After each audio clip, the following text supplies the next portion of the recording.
Welcome back to the Convo Couch, everyone. Pasta Jardula here. And I'm Fiorella.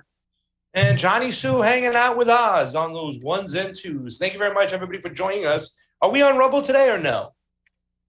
No, not today. Not today, not yet, but we're going to get that all worked out. Eventually, we're going to get on over there with the, I don't even know, fam, should we say it's suppression or oppression from YouTube is ridiculous. We have to go to find other outlets, other meanings and stuff. It's crazy out there, but we're still kicking. Convo Couch doing what we're doing, and we have a great show today. It's going to be expedient because we do also have a debate we want to catch later on. Vosh and Franco will be debating later on, so get your popcorn out, fam. It's going to be fun. You got any predictions for that one?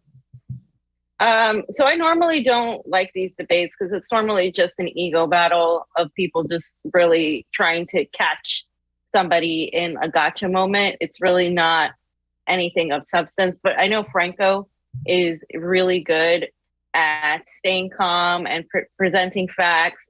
And he's also really good at getting people under people's skin. It's hilarious. I've seen him get under all these QIT people's skin. And so I think Franco will offer an attempt at debate. I think it's going to be difficult because Bosch doesn't do that. Like I said, he just likes to catch people in a gotcha and send his trolls to like smear people. And I've seen Niko do it. So I just think it's kind of like a waste of time with him because he doesn't really debate in good faith. He's just like trying to get a reaction. Is there a moderator for this one? Is there a moderator or are they just going on and on? I don't know. I have no idea. So it's going to be on both channels, two channels? I don't know. I just know that he's debating Bosch. But we should probably get with we want to catch that, right? Your hair looks so guys, nice. What? I said your hair looks nice. Oh, don't give me compliments, fam. Seriously. I don't like compliments. I know. That's why I give them to you. So thank you. Everybody knows to get under her skin, you give her a compliment. Okay, but guys, please share this and like it and all that stuff. Like I said, we're suppressed. We're gonna try to get on the Rumble. We're gonna try to get as many places as we can. I watched Slow News Day last night. I caught up on Shanda and Oz as well a couple nights ago while I was working out. That was good. I like watching people's shows as much as I can. Sometimes it's hard because we're so busy. But let's start with this. And I really want to like go through this quickly because AOC isn't worthy of our time. But I think some people still need to be shown that she is not who they say she is or who she says she is. And a lot of people, especially the younger people who really were excited about her, are having a hard time really realizing who she is. So she gloated about her accomplishments on this video she posted, but her record on policy is actually abysmal. So we're going to go through AOC's greatest hits. But first, let's give her a chance to talk about the amazing accomplishments that she's gotten for her district of New York's 14th. So let's hear some of what she has to say. I'll start and we'll stop it and we'll discuss.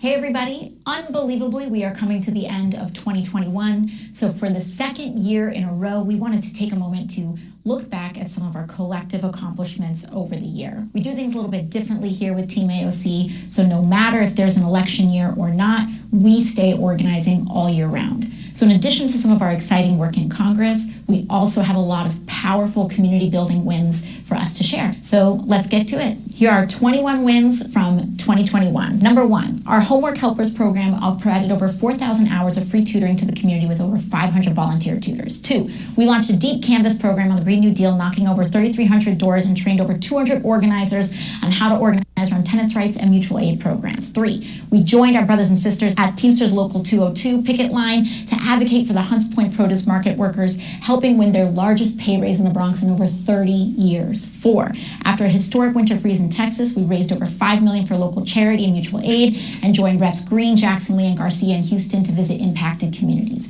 Five, we led the creation of the National Female Funeral Assistance Program, which distributed funds to families nationwide, including New Yorkers who lost loved ones due to COVID-19, in order to cover burial costs. Six, we launched an outreach campaign in 4 languages about vaccine safety and accessibility, reaching over 100,000 people and helping to raise vaccination rates across New York 14. 7, we reintroduced the Green New Deal with 13 new co-sponsors, and in line with our Green New Deal for public housing, we successfully fought to get $65 billion for public housing back. Let's stop it right there. So Pasta, right off the bat. Compliments. There was so many great, I mean, fam, why'd you stop? I was getting into it. I was just overwhelmed with all the little crumbs I'm getting. It's like Eddie Murphy said, fam, and I'll pass it to you right away. If you're starting and somebody gave you a piece of cheese or a cracker, that'll be the best damn cracker you ever had. You'd be like, oh my God, is that Ritz? This is delicious. This is all crumbs. Not to say that these things don't help, fam, but it's not what she got elected for. Actually, yeah, some of them don't help, actually. When we talk about the Green New Deal is first of all, it failed. Nothing got done on the Green New Deal. She talked about the sponsorship, the co-sponsoring and all of that, but really none of that passed. Biden is actually giving out more oil permits than ever. He's actually drilling more than ever. Then we have the privatization and the corporatized relationship within these gigantic corporations in the Green New Deal. So that doesn't help anybody. The funeral thing with the COVID, while she's spreading, status quo narrative things on COVID, she's also talking about the funeral, $7,000, I think it was, if your loved one dies, but she didn't do anything about the people like that, like the treatment protocols, right? She didn't really say anything on Cuomo until it was too late, until, when we're talking about the elderly people who died because of his his inability to act. All of that happened. She never called that out. So yeah, I think in some ways it did hurt.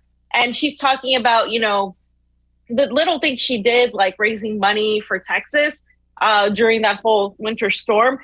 Did that help? I believe so. I believe it might have helped, but also she weaponized that for political gain, painting it as a Democrat versus Republican thing. If you remember on Twitter, she kept going after the Republicans and trying to elevate her profile while doing this. So it was all for self-gain. And to me, it's just ridiculous that she's touting these as some accomplishments. She's kind of acting like she's a local, like, I know a congressperson looks at their district, but she's super, she's doing things that a city councilwoman like Shama Sawant has done in her first year. I mean, Shama Sawant has done more for the people as a city councilwoman than AOC has done as a congresswoman. And with Congress comes a lot more power to legislate, and none of that happened. So we'll just continue on. It's almost done. Jesus Christ. In the Build Back Better Act in the House. 8, we secured $30 billion in BBB for the Civilian Conservation Corps, a key Green New Deal tenet which will create over 300,000 jobs when it passes the Senate. 9, we successfully fought to extend the federal eviction moratorium after activists and Congress members joined Representative Cori Bush for a 3-day sit-in on the Capitol steps. 10, when Hurricane Ida devastated parts of our district, we knocked on doors for 6 straight weeks to distribute information on critical relief resources, helping folks apply for up to $34,000 in FEMA assistance, and pushed to extend the deadline to January 4th. 11, we helped stop the construction of the proposed NRG fracked gas peaker plant in Queens, which would have further polluted our air, and successfully passed the community project funding for wind energy job training in the Bronx. 12, we joined the congressional delegation at the UN's climate conference, COP26, where we challenged leaders on the omission of the U.S. military from the calculation of our decarbonization commitments. 13, our congressional office worked with the State Department to help Afghan evacuees, and along with Representatives Barbara Lee, we led 70 members of Congress in calling on the Biden administration to increase the cap on refugees to 200,000 people.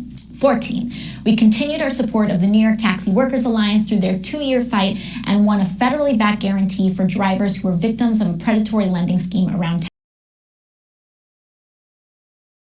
Appointed to the Select Committee on Economic Disparity and Fairness and Growth, where I'm currently advocating for greater worker power in the economy and address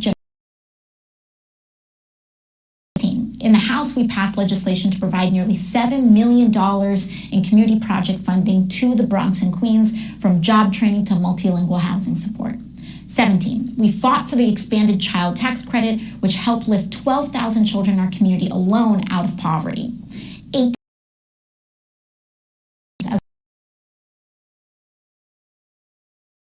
to the Bronx. 19, constituent cases, twice as many as last year, assisting with issues like immigration, veterans affairs, Social Security, unemployment, stimulus checks, and more.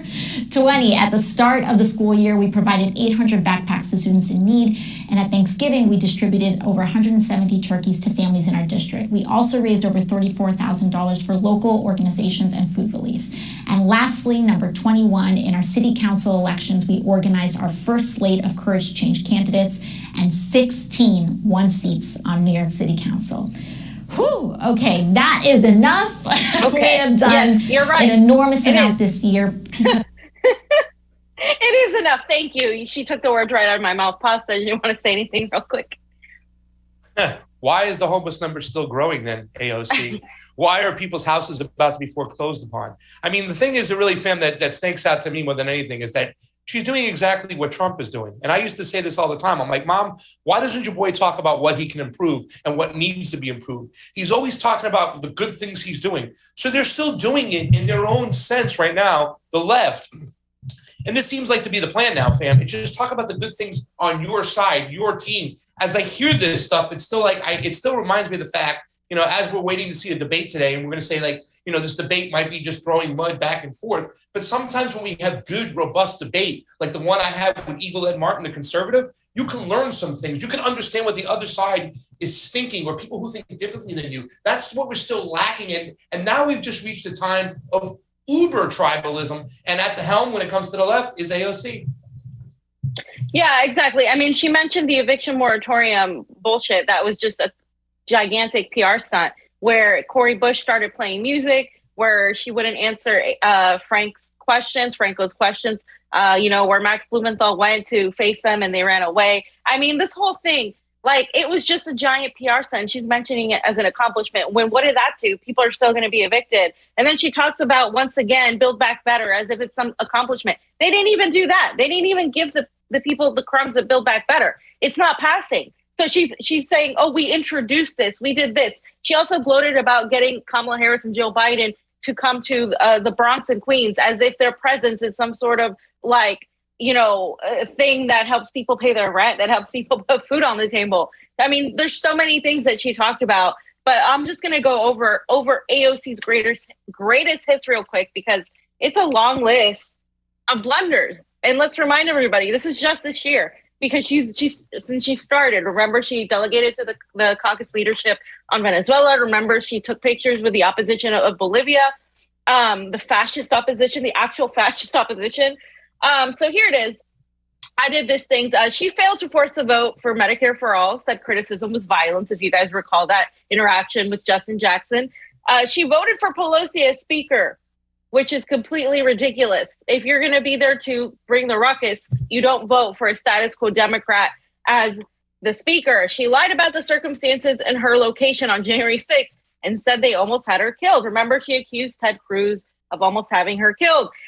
Used January 6th to advocate in Congress for more security and protection, as well as for more censorship on social media platforms. Remember, she literally, that's all she did for the next months in February, March. She literally was advocating that. She voted present on the 1.9 billion Capitol Police and security funding increase. If you guys recall that, she wasn't the only one, but she was one of the squad to do that. She voted present also in funding for Israel's Iron Dome, which then was used, of course, to bomb Palestinians. And then she also stayed silent on the Israeli bombing of Palestinians throughout this whole time. She also met with the Israeli lobby and pandered to them. And she was silent on Biden's illegal airstrikes in Syria, Iraq, Afghanistan, and Somalia. So that anything to say on that, Pasta? That's pretty much sums it up, right? On the fact that, and this is something I want to talk about Cori Bush, but because, fam, I don't think you're giving Cori Bush enough credit because she had some moves dancing out there in front when they were dancing over there. I thought Cori Bush had the best dance moves out there, way better than AOC. But the both of them also, too, as well, you know, showed some love and some handshakes and some nice little airtime to Adam Schiff, who's also been supporting actual neo-Nazis in the Ukraine. So there's so many things we can add on the list of here and there. AOC is the definition of controlled opposition. And like I said, we're at a time of just uber tribalism that it's working. And they're all just, they're Donald Trump, AOC, they're just getting the people that are going to follow them into their corners while the rest of us, the mainstream, we're scratching our head and going, hey, man, we have no representations. We have no friends. Exactly. And recently, you know, there's been interventionist attempts in Somalia, Ethiopia, and Eritrea. And along with Ilhan Omar, AOC has been silent. Actually, Ilhan Omar has been worse because she's been calling for, we're going to talk about that, for U.S. intervention. But AOC has been silent on these whole issues. She did not condemn and, in fact, facilitated the sanctions in Syria, Iran, Myanmar, Venezuela, Nicaragua, Cambodia, China, the Horn of Africa, and Libya.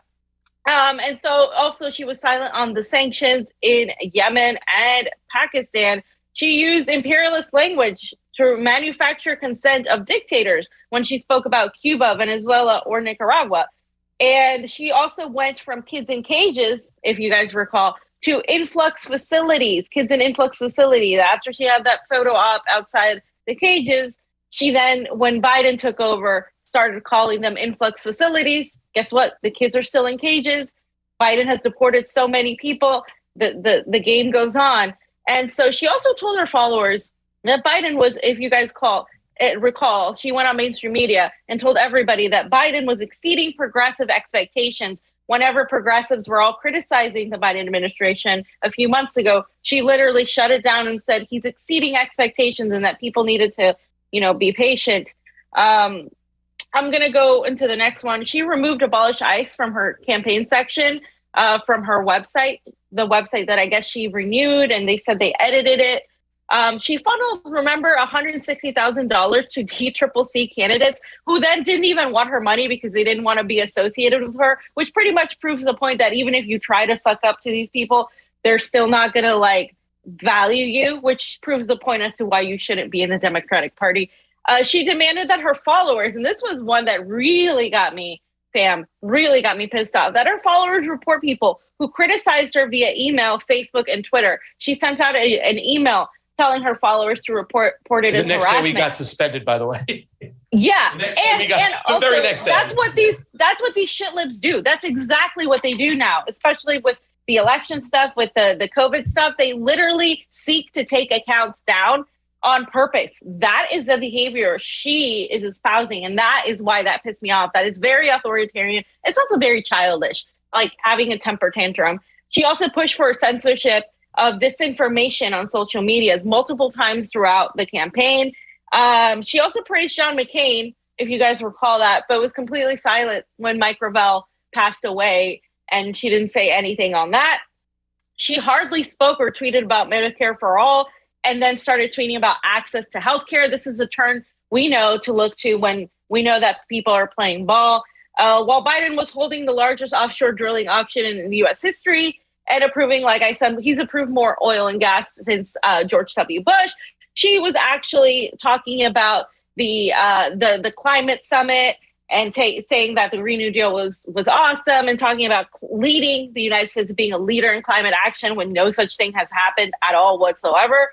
And of course, the Green New Deal was a corporatized bullshit of legislation, and it didn't even go anywhere. Yeah, exactly. It wasn't even, you're right. It was absolutely a resolution. So she's also been pushing medical tyranny, and that's all I'm going to say on that. We know her stance. We know what she's been pushing, and that's what she's gloated in her video. She never said anything about Cuomo's mishandling of the virus and the deaths of the many elderly. She also pushed for hyper-partisan high school drama with Marjorie Taylor Greene and Republicans to amplify her profile, if you guys recall. And she refused to mention or talk about Julian Assange. This one's another big one for me. She refuses to say I'll look into it. I got to do more research, blah, blah, blah, both citing the issue. She wore a tax-rich dress, guys, while ignoring the poor people protesting outside the gala against police brutality and the powerful elite. An Amazon union organizer said that AOC told them she was coming, but never showed. This happened a few days ago, actually, recently, where they were like, where is she? She said she was going to show up, and she never showed up. This is absolutely disgusting that she does it. She's a congressperson, and she didn't show up. And these people are fighting, against freaking Jeff Bezos in a giant corporation, and she only lends her support when she can make it a photo op, just like she did in that union back earlier when she showed up to that union strike that she gloated about. But really, all the cameras were on her, not on the union workers. And so she also ignored criticisms of kicking the can down the road when she and Cory Bush did a PR stunt at the Capitol steps for extending eviction moratorium. She completely ignored that criticism. She didn't want to answer Franco's question about what are we going to do when this happens? How are we going to pay our rent? This doesn't solve the issue. So there's been even so many more things I could spend time on, but those are the gist, Bam. Anything else that you recall? because I was going through I mean, it's just kind of crazy because you mentioned the whole, Cuomo thing where she pretty much ignored the fact that there was mass murdering of senior citizens and what had happened because of Cuomo's decisions. And the fact is, as soon as there was a sexual harassment scandal, she was right there. And now we just heard today, and I know we're not doing a story on it, but they're not going to prosecute him on any of the and we knew that. So we knew that, and we knew that was going to happen too as well. And I'm not saying that's not something that we shouldn't pay attention to look at whatsoever. But the fact is, you're going to ignore the mass murdering of senior citizens that go in there. But I don't know, fam. I think you're being a little bit too hard because this is a good Democrat, and despite everything that's going on, I'm going to vote for Democrats. I'm just going to raise my standard on some of those Democrats. Not all Democrats will do, ain't that right, Oz? Yeah, I mean, not all Democrats will do. I didn't even include that because I think she wants to be part of a club. She doesn't want to just represent people. She wants to be she wants to be so badly accepted that's there's a lot of people out there like that, fam. That's the problem. A lot of people want to sit at the table. They weren't able to sit at the table in high school, and now they want to sit at the cool person's table as they're growing up. So it's a lot to do with their inner narcissism, their inner insecurities to why they act this way, while they're still pushing this whole any blue will kind of do better than a conservative. And, I have friends out there when I still speak to them, and I'm like, well, hey, man, are you happy with what Biden's doing right now? Knowing that a lot of things that were supposedly on the table for change never happened, were just ignored and not even looked at. They're still saying, well, it's better than the last guy that was in here. So all this stuff that's going on right now, all these things that AOC is talking about, these phony accolades of sorts, it works. And we have a lot of work to do. That means independent media as we go along, starting with shows like this. And this is what you're talking about right here, fam. That list of everything you talked about. If this is a good Democrat, and this is better than some of the other Democrats, then I don't ever want to be a Democrat. Oh, yeah, no, I've long not wanting to be a Democrat. And just to wrap this section up, just a few tweets about AOC. Never forget, today was the day AOC claimed Ted Cruz attempted to kill her on January 6, 2021 at the Capitol. This was on January 28th of this year. Here's the email she sent. She said, scan your social media to find posts with this misleading information, especially those using the trending hashtag. Don't tweet any hashtags yourself because we don't want to spread them further. Identify any posts that are threatening or harassing and use built-in report features and to flag them for moderators. Facebook and Twitter both have built-in tools for reporting posts and tweets that break the rules. So she's right there being a little social media Nazi, trying to get people, labeling everybody as right-wing operatives. We got our account taken down right after she did that, as Pasta mentioned. This was disgusting. This is exactly how these people operate still to this day. They literally operate like that. She is right where she belongs with those people.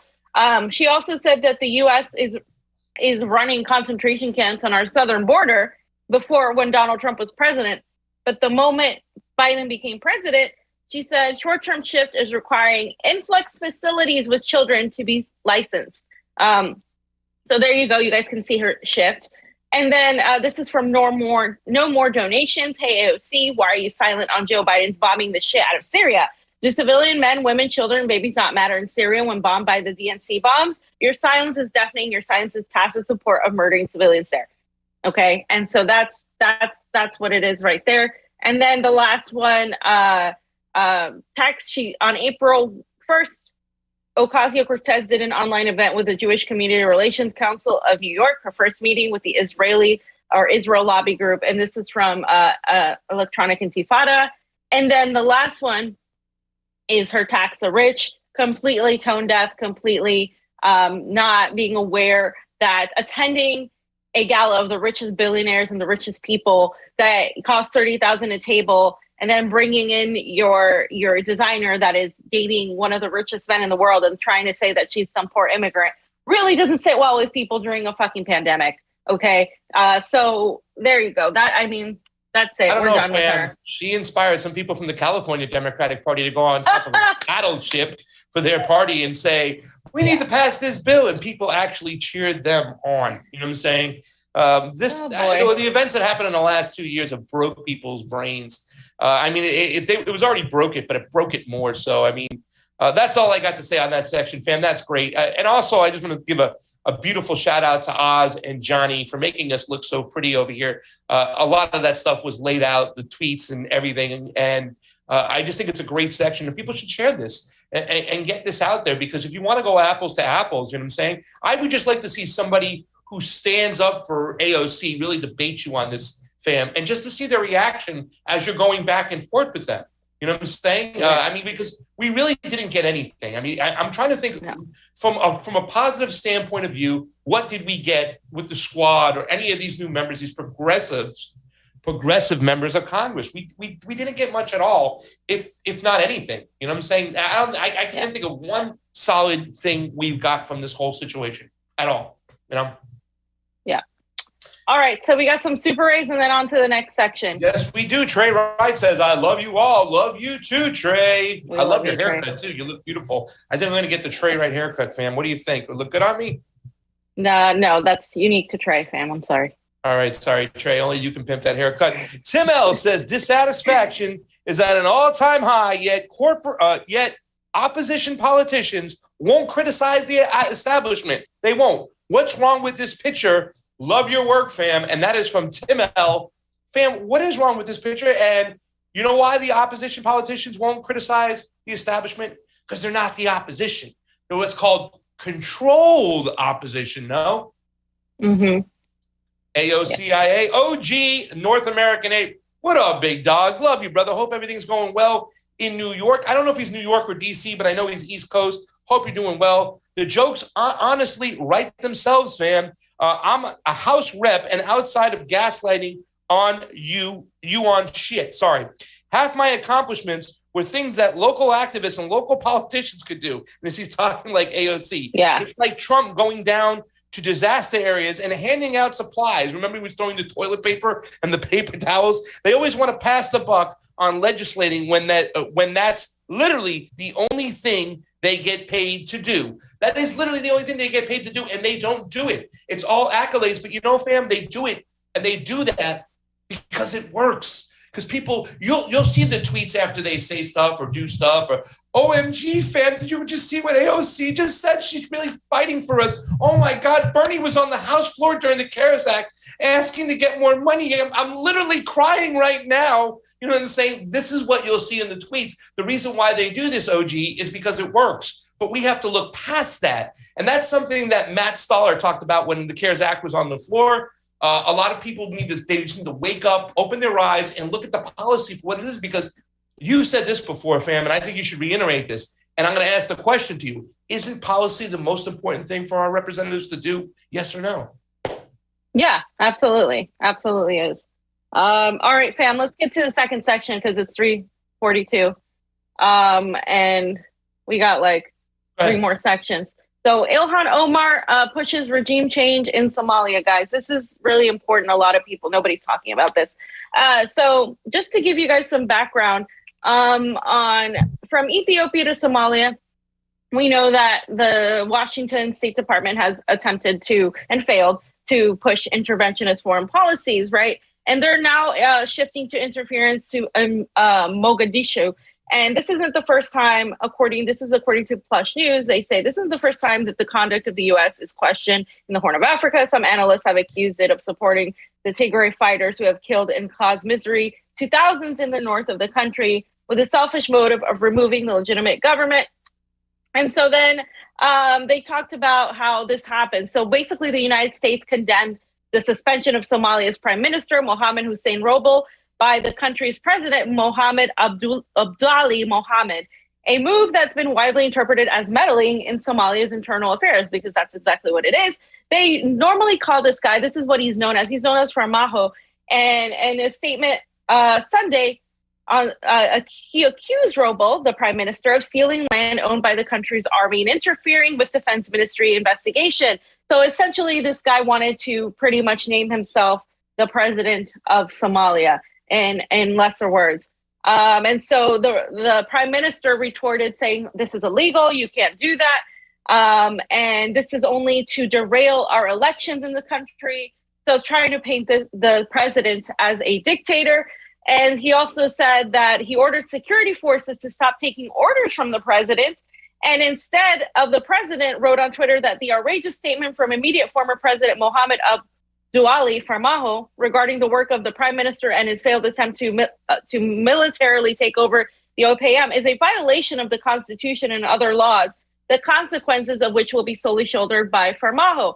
So he essentially tried to tell everybody, stop taking orders from the president, take orders from me instead, because the president has violated the Constitution.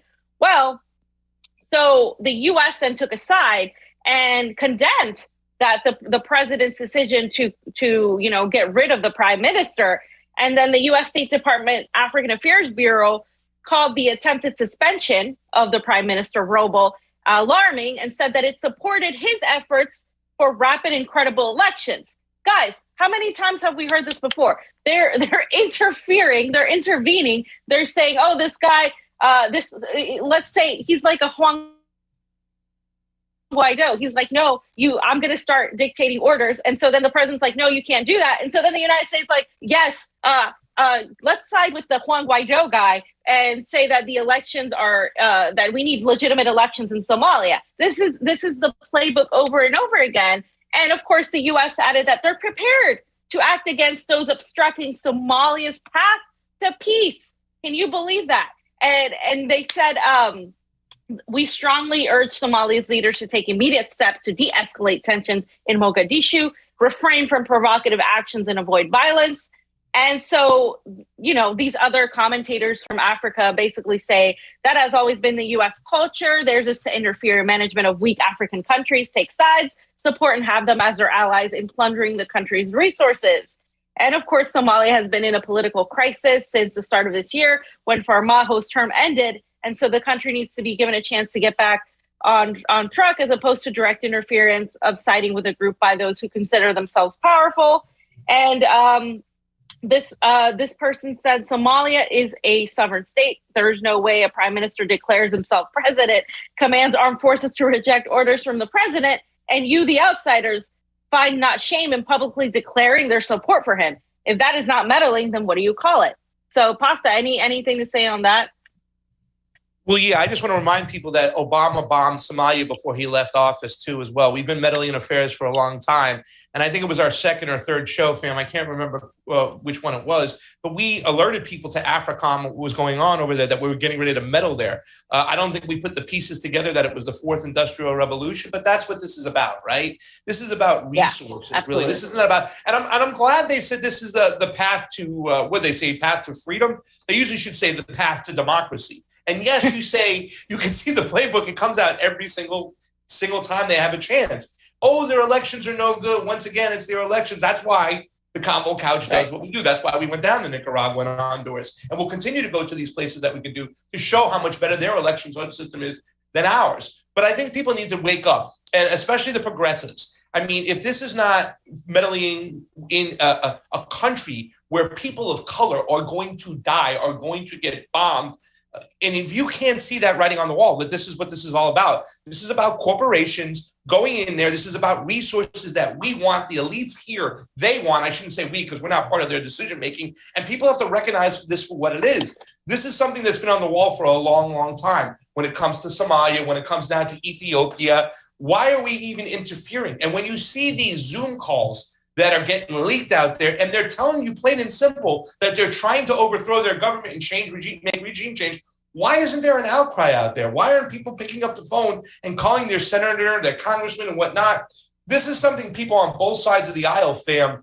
The left gets tricked into think that we're doing it for humanitarian reasons, so they stand behind it because they don't learn about the regions, they don't understand about it. The right lets this happen because they don't want to. They think that America is the beacon for democracy and whatnot. And exactly. So this is just another one of these crazy situations. And let me just say this much. Keep your eyes, ladies and gentlemen, on Africa. AFRICOM, Biden. Obama put the drones in Africa. He lit them up. Now he had drones going around.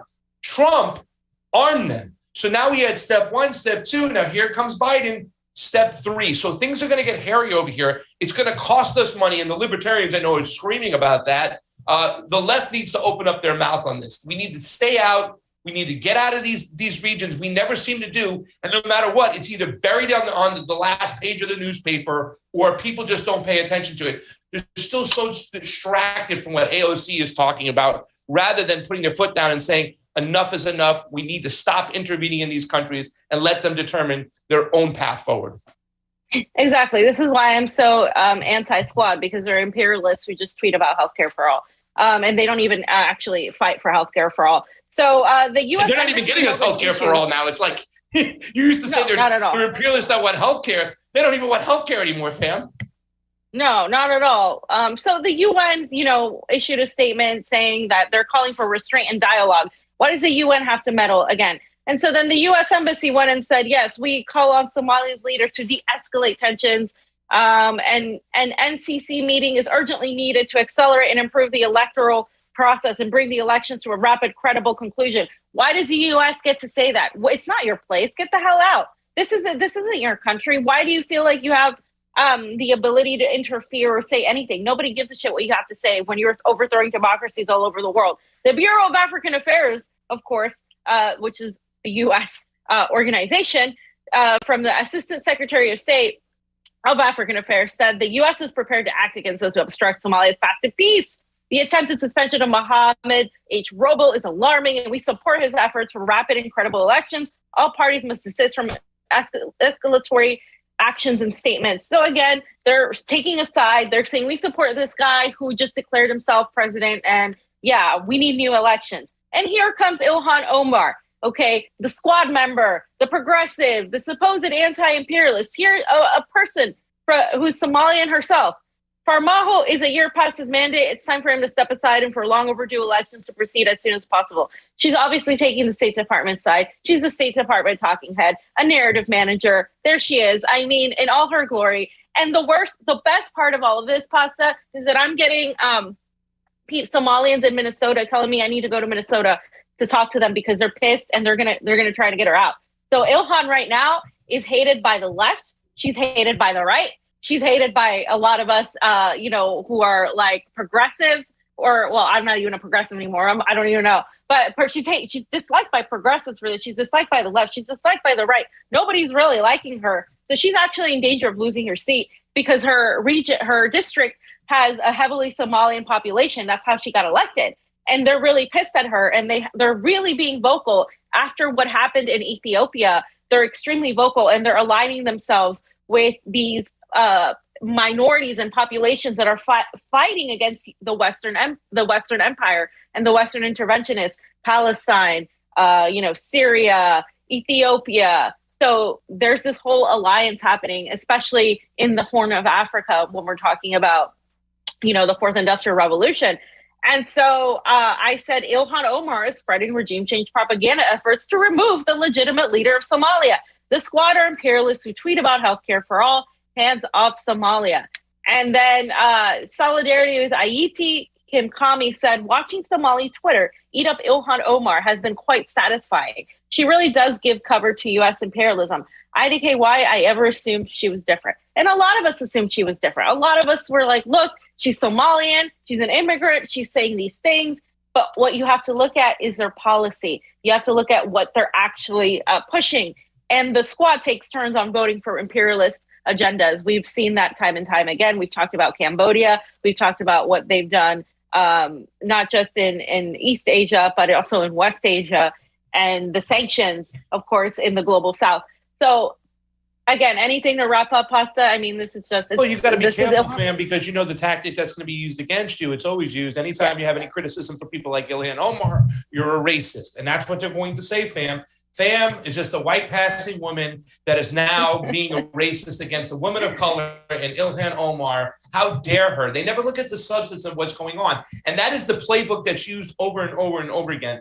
The part I like about this whole situation is that Somalians in Minnesota are speaking out. And that's the most important thing. Because time anybody says, well, you're being racist, I'm saying, well, I'm just lifting their voices up. They're from this country. They're people of color. Don't they have a right to say what's what? So I am very, very proud of those people who are speaking out. But you better believe, fam, there's going to be Somalians that live in Minnesota that are going to be so indoctrinated into American society that they're going to support Ilhan Omar no matter what.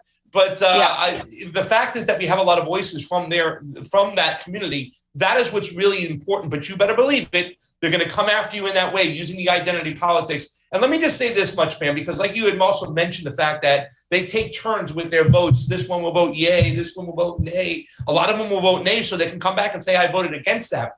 but it's different than holding a press conference. It's different than using your 5 million followers to do what you did the other day when you did your independent video for solidarity, calling for people to stand up and to stand with each other on an issue. That's what needs to be done. If these people were for real, it wouldn't just be their votes, right? Because their votes do make a difference. Their votes do matter. It's speaking up on those votes because they make a vote and then they're silent about everything else.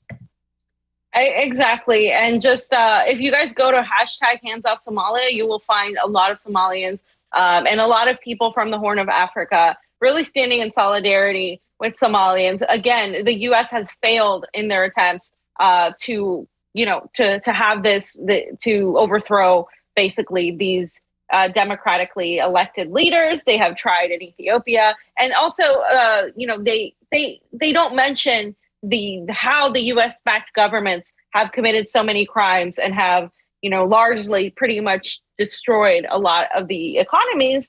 And there's a lot of human rights abuses that have gone on with the U.S.-backed government. So just to, close in on that, Black in the Empire said they're in these countries looking for AOC's Easter egg. Black in the Empire, nice to see you, Daryl. Nice to see you. Thank you for the Super Ray. We appreciate you. And yes, AOC's Easter egg is another thing I wanted to mention that I forgot. Because she did this whole video about the Easter egg, and I never found the Easter egg. Did you guys find the Easter egg? She said there was an Easter egg. I never found it. So there you go. Love you, Daryl. Love you, Daryl. Got to come back on the show soon, man. That is great. Yeah. Maybe they can find the Easter egg somewhere in Somalia, fam. That's great. Yeah, right. That's what the United States is trying to do. So this is a really short section. It's just really me mentioning right before we go to Rokfin only, guys. Section 3 is Robert Malone was suspended on Twitter. Dr. Robert Malone was suspended on Twitter, guys, and I'm going to do that right now because he basically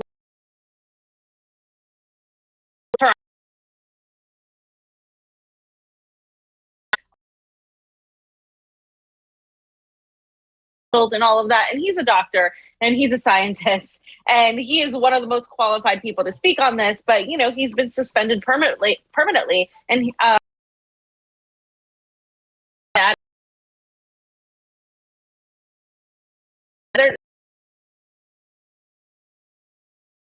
it's absolutely authoritarian.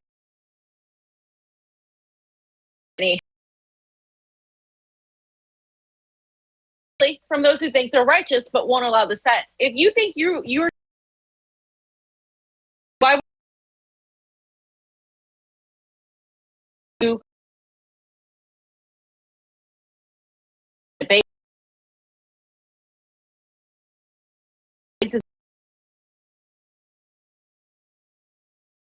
figuring out what is what, because that's what it is. That's what it's about. It's not some religion you're just supposed to believe in. And so that's why this is alarming to me. It started when they could take down Donald Trump and others because they didn't like what he had to say. They didn't like their ideology. This is where we're at right now. They're taking down accounts left and right. Pasta was also suspended for a week on Twitter for talking about a certain medication that he's going to talk about in the next Rokfin only sections. Anything to say on that, fam, before we go to Rokfin only? No, fam. It's just the fact that it's kind of crazy because I think 10 years ago, maybe around that time, the CIA or the deep state or the elites or whoever's out there knew that they could no longer have robust debate anymore, and they had to interject or, throw in cancel culture. And that's what we got right over here. How many people say all the time that Dr. Malone's a quack? He wasn't even the inventor of mRNA, and he just, wrote a paper on it, but yet he holds all the patents. You know what I'm saying? It's just so crazy that we're at this point. It's a shame that they're doing this to Dr. Malone. He's one of the good ones out there, and I just love to hear everything he has to say. So, I'm going to continue to follow him wherever I have to follow, whether it be on Rumble or another platform. But the guy knows what he's talking about. He has a lot to say. He had some great speeches in Hawaii when he was out there about 3 months ago. Yeah, fam, we just have to go. If they're going to keep doing this, we just got to follow people wherever they go. And there's other outlets, and we'll continue to go there because we won't be silenced. Exactly. Just go to as many outlets as we can. If you're a content creator, if you're a journalist, independent, try to spread your wings to as many places because this is coming. It's only going to get worse from here. This is just the tip of the iceberg with everything that's happening. So guys, if you could do me the favor of going over to Rokfin, please go over to Rokfin if you want to watch anything related to COVID. And then as soon as we're done with that, we're going to go hang out with our friend Frank and watch his debate. But please go on over to the Rokfin. We cannot talk about these things. We're going to talk about Australia and what's happening there with the mandated boosters. We're going to talk about some athletes and how the mainstream media is treating them. And we're going to talk a little bit more about the smearing of other alternative medications. So just join us quickly. The sections won't be too long, and we'll see you there. By the way, Kristen says we received a tip from Kristen Nye. So before we leave YouTube, just let you all know there that thank you, Kristen Nye. Your tip is always appreciated on the couch. See you at Rokfin. You haven't done